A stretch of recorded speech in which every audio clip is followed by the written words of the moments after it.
ממש מרגישה שאני מתחילה לאבד את החוויה המטורפת. 380 ומשהו לוויות. אחרי תקופה ארוכה ומאתגרת שעברנו כולנו, פתאום הבנו כמה דבר זה היה נצרך.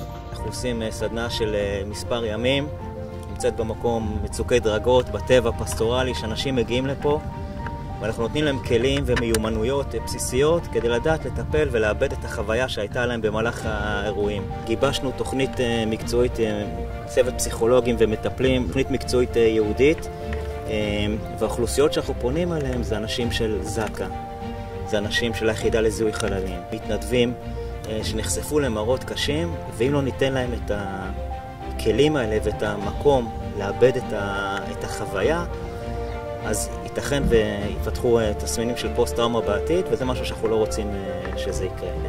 יש לנו כבר פול של 10 מטפלים ואנשי מקצוע, ויש לנו כבר תוכניות שמותאמות לכל מיני אוכלוסיות, יש לנו כבר את כל התפעול שהוא כבר קיים, אנחנו נמצאים במקום שאנחנו באמת, ברגע שיהיה לנו את התרומות ואת הגיוס הנוסף, אנחנו נוכל לעזור לכמה שיותר אנשים. ארגון שעשה לנו הנשמה. עברנו סדנאות כאלה ואחרות בחיים במסגרת הצבאית. אפשר לומר זו הסדנה הכי איכותית שזכיתי לעבור. בואו, עזרו לנו להציל כמה שיותר נפשות, כי הרי כל המציל נפש אחת בישראל, כאילו יציל עולם ומלואו.